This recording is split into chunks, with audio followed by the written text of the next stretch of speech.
Hi, I'm Nurse Carol.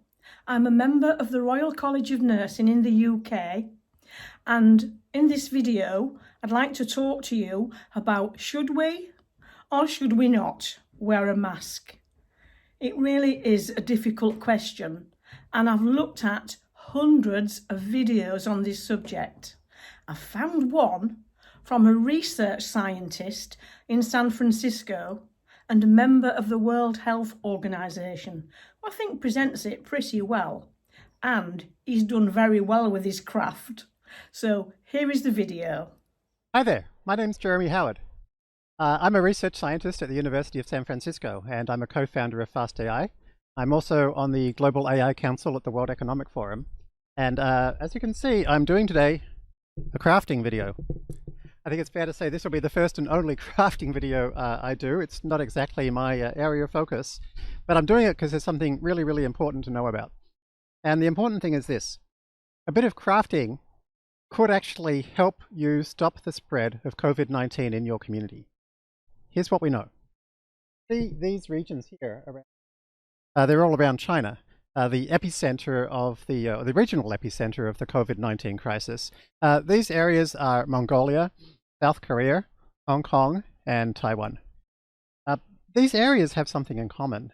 They have very, very few deaths from COVID-19. Also, their economies are extraordinarily unimpacted. They're not exactly going around their daily business in the usual way. There's social distancing, but on the whole, life is going on much as usual there, at least compared to many other parts of the world. So how are they doing this? How have they got deaths down so much without destroying their economy and day-to-day life as much as we are?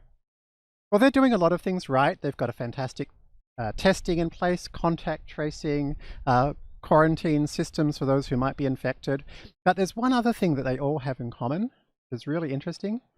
They all have universal mask wearing amongst the general population in public. It's just totally normal for people to wear masks there in a situation like this. They've had pandemics before. They know how to deal with it. And for example, in Hong Kong, you are not allowed to enter a shop if you are not wearing a mask. So it's both socially expected and often legally required. Is this the reason that things are looking so much better in these countries? We don't know for sure. But what we do know is that they have a recipe for something that's working. So maybe we should follow that recipe. I'll tell you what else we found. I've had a look at 38 scientific papers on this topic, which are related to the question of can wearing masks help delay, slow down, and maybe eventually stop transmission of COVID-19 in the community? And the answer is it sure looks like they can, by 50 to 75%. Just an amazing difference.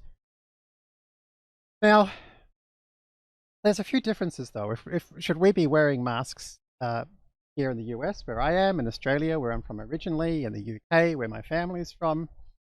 Well, there's some problems. The first and biggest problem is there's a shortage of what's called N95 respirators, the hospital-specific masks that people might be most familiar with.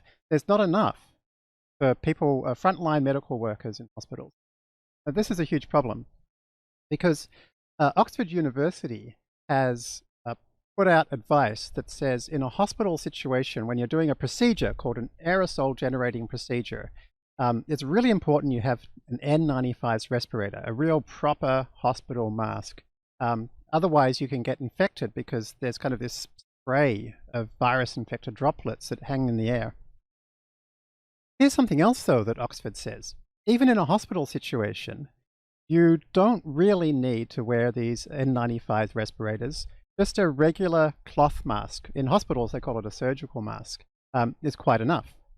And the reason for this is that this illness seems to mainly be spread through droplets that fly out of our mouth when we're talking, just like this, or if we cough, or if we yawn.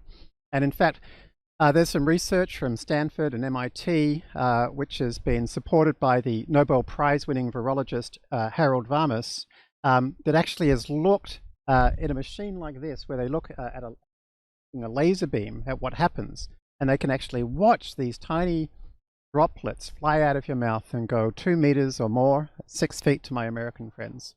So what can you do? Well, you can actually cover your mouth with pretty much any kind of cloth. Cambridge University has actually looked at this, and they found that 2 layers of cotton work pretty well. And the scientists from Shenzhen Hospital have studied different types of material under an electron microscope and found that paper towel is actually perfect for this. So question number 1, could we start wearing masks without taking them away from frontline medical staff? Yes, we could.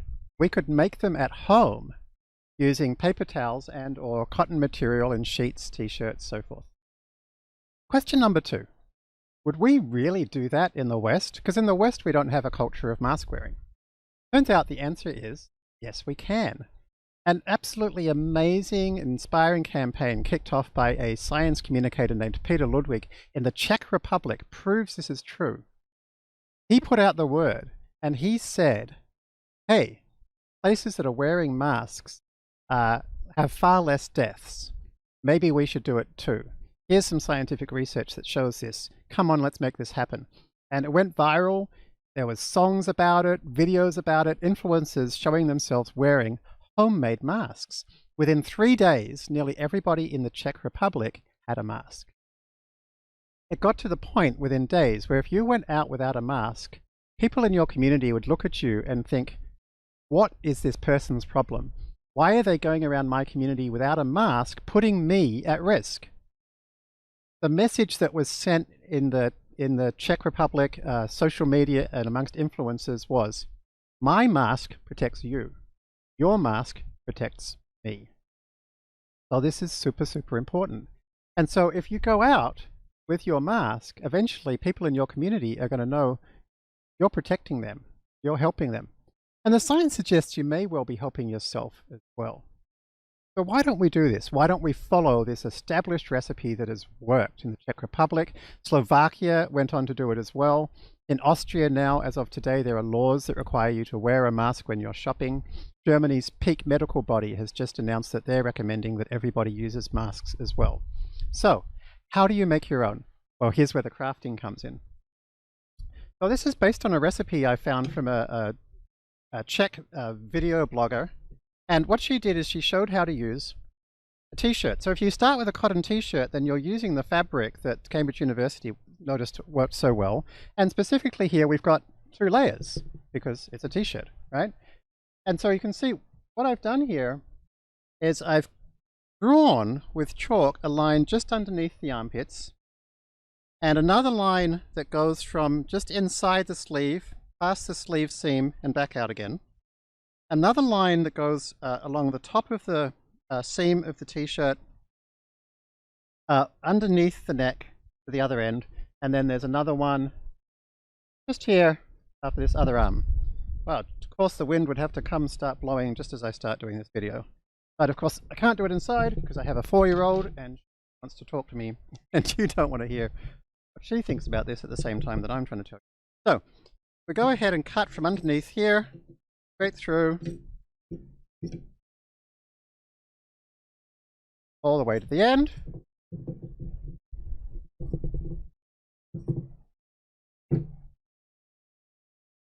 Go. And then for the arm, we'll cut, you see that there? So we'll cut, hope it comes out okay on the video, but otherwise you can see where the cut is. So I'm just starting underneath the seam here, or underneath the fold I should say, and then I come all the way through, just past this join in the fabric, and then I do the same on the other side, starting just above, coming through to the join in the fabric, and I can go ahead and make those join up. Just not my forte. I'm getting there. There we go. So this is what the bit I've cut out looks like, right? And so you don't have to watch me doing the other one because I'm so damn slow. Here's one that we had earlier. And here is what it looks like. Okay, so that's the mask, right? And you can see here, one other thing I've done is at the bottom is I've popped a little safety pin. Now, why have I done that? That's because we're going to take advantage of that Shenzhen hospital research, electron microscope research, that shows that a paper towel works so well. So what you do is, I've got two pieces of cotton here, right? So you just pop a little piece of paper towel between those, and it'll just rest here against this safety pin. And here's how you put it on. You actually pop it over your nose, and then it goes behind your head, right? And then you can just tie it up behind your head. So, and it can be kind of low down, that's totally fine. And here's the other cool bit, right? The original Czech blogger that did this had a ponytail, so it worked particularly well. I don't have a ponytail. You just go up a little, right?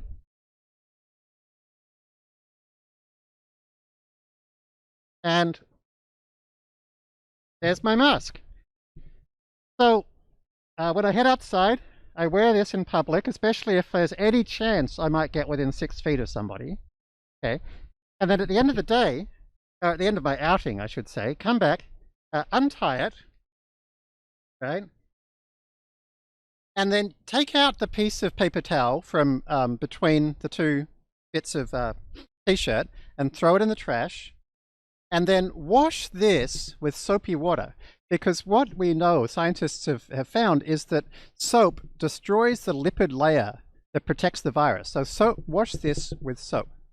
Now, the other thing to realize is that as you've been breathing in and out, if you've come in contact with somebody who's infected or you're infected, there could now be virus particles in your mask or in that piece of paper we took out.